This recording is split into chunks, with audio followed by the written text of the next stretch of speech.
What is up, guys? Welcome back to the channel. Today we're going to be discussing the unsolved murder of Alexis Sharkey. Today's video is going to be a little bit of a different style of video than I normally do. I'm hoping to implement more videos like this in the future. Make sure you hit that subscribe button for more true crime cases. Alexis Sharkey was an intelligent and beautiful 26-year-old Instagram influencer. She was originally from Pennsylvania, where she lived with her parents, Stacy and Mike Rubinault, and two younger sisters. She studied at the University of Pittsburgh for 6 years and graduated summa cum laude with a degree in psychology. She was also a cheerleader and ran track. She was an extraordinary, all-around American girl. After receiving her degree, she was planning to apply for medical school. But then her life took a turn and she decided to take a year off and move to Odessa, Texas. There she worked as a waitress at a restaurant called Twin Peaks. If you don't know what Twin Peaks is, it's similar to a Hooters or a Tilt-A-Kilt restaurant. It's where the women wear skimpy, revealing outfits while they serve food. This is typically that type of restaurant. This is also where she met her now husband, 49-year-old Tom Sharkey. She was introduced to him by her friend and coworker. They started dating. It's not clear what exactly Tom does for work, but we do know that it entails a lot of traveling, which he did with Alexis frequently. Alexis loved to travel, especially to tropical climates where it was really warm, and shared all of her adventures on Instagram and social media. In 2018, Alexis started working as a hair and skin consultant for a company called Muze. Muze is an MLM, multi-level marketing company, also known as a pyramid scheme. The combination of her beauty and brains set Alexis apart, and she dominated the field. Alexis documented everything she did on her social media, and her career took off. She had over 20,000 followers on Instagram at that time, now roughly 70,000. Alexis was using an app called Bumble Bff, a spinoff of the original dating app Bumble. This app was created for women seeking BFF companionship and also has been rumored to be a source for sex traffickers. I don't have any evidence that supports those accusations. However, I just wanted to put it out there. There, she would find and target young women looking to have a meaningful friendship and recruit them into Muze. This is a strategy used widely by MLM companies, so it's not out of the norm, but personally an alarming and morally questionable strategy to me. Besides that, Alexis seemed to be doing really well. She posted on Instagram with a check claiming she was earning $10,000 with Muze, which honestly to me seems like a ploy to recruit more people. If you know anything about these types of companies, you know that you don't really make that much money. You have to buy product and sell it by recruiting people to buy product from you and sell it. She was also posting photos from supposed brand trips. These are all strategies MLM use to sell. They don't sell you products, they sell you the experience. I'm a beautiful girl, I'm making money, I'm traveling, and you can too. In December 2019, just 6 months after they started dating, Alexis and Tom were married in a courthouse. In January of 2020, they moved to Houston, Texas, where Alexis met her best friend, Tanya. We moved here in January, and we met, within weeks of her moving here. I was kind of looking for a new group of friends, and I brought this group of friends together, and she showed up to this dinner.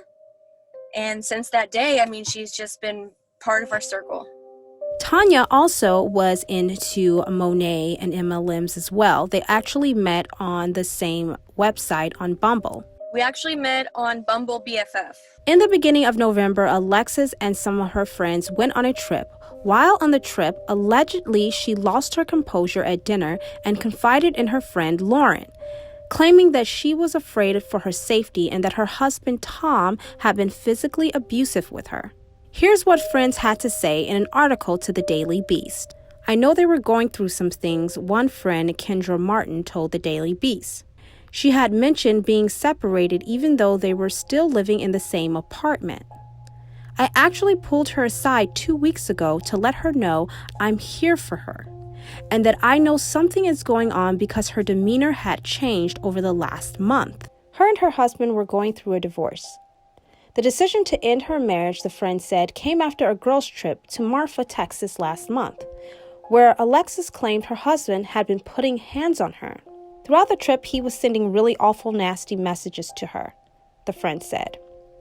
But one night, when she and I were talking alone, she said, "He strangles me and chokes me out, and I black out and wake up on the bathroom floor every single time." Two other friends also told the Daily Beast that Sharkey had complained about physical abuse and said her husband could be controlling and manipulative in group settings. While it's unclear if Alexis had actually filed paperwork to dissolve her marriage, friends said that her behavior had changed over the last month.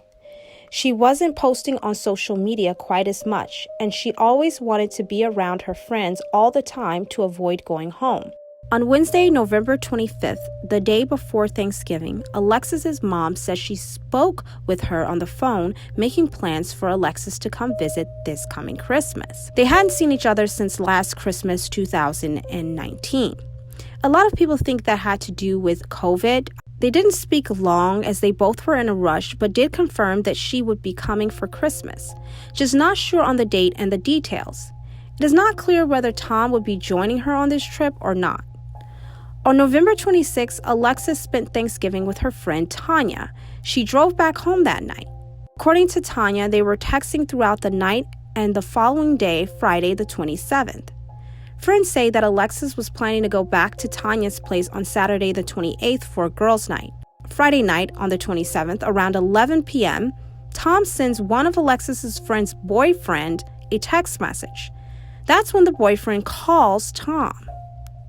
Saturday morning, November 28th, Tanya texts Alexis but didn't hear anything back from her.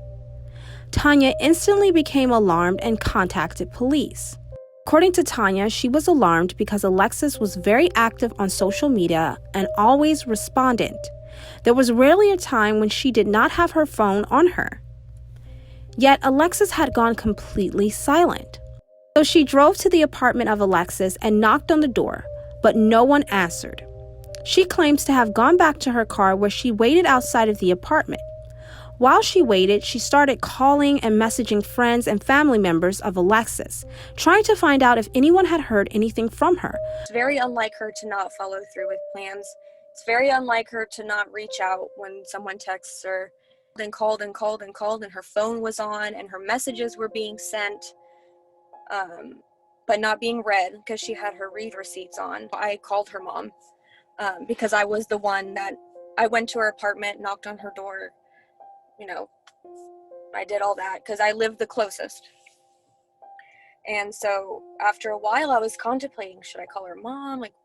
I don't know what to do. I don't want to worry her because she's far, far away. Right. And finally, after a while of just sitting in my car outside of her apartment, I said, I have to call her because I'm a mom. I would want to know.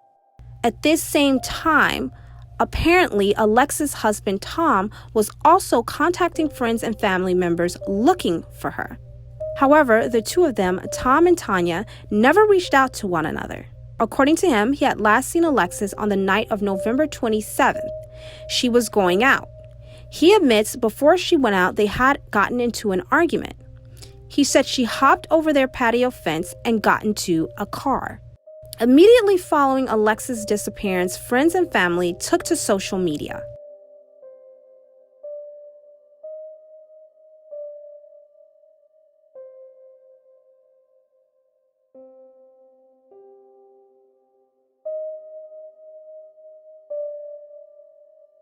On November 29th, everyone's worst nightmare came true. The body of Alexis Sharkey was found. A sanitation truck driver, while on his route, saw a pair of feet sticking out of the bushes and discovered 26-year-old Alexis's nude body along a Houston highway road, just 3 miles away from her apartment. Tom identified the bodies. Everybody was still looking for her, and I located her Sunday morning in the coroner's office. They couldn't ID my wife. They didn't know who she was. She was just there, he told ABC News. Authorities reported her body showed no outward signs of trauma. However, they are waiting on final results from the autopsy report. Stacy Robinall, Alexis's mother, had this to say: "I believe solely that she was murdered because of the manner in which her body was left. It just drives deep into the soul that something very malicious happened to her, and I want to get to the bottom of it. Breaking news, this just in, you guys, as I was editing this video. The autopsy report has come back, and the medical examiner's office says Alexis Sharkey was in fact strangled to death, and they are considering her death a homicide. Now, there are no arrests at this time and no suspects in the case. Rumors began to circulate around Tom's involvement in Alexis's death. Someone, a part of Alexis's group, reported to a blog called True Crime Society that Alexis had been seeing another man. This man has recently been identified as Seb Marmolejo. On November 30th, Tom Sharkey privatized all of his social media accounts, claiming he had been getting death threats. Before privatizing his accounts, he was put under scrutiny by critics for a post. Alexis's mother says she had no prior knowledge of Alexis divorcing Tom. That was never mentioned to her by Alexis, and that Tom, along with everyone else, has been fully cooperating with investigators, and she said she does not believe he was involved in her daughter's murder. She then employed everyone to let the investigators do their work. Tom has since stopped cooperating with the family and refused to allow Alexis's body to return home for her funeral.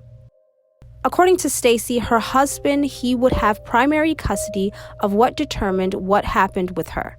And he had said all along that he was willing to let her come, but now had changed his mind.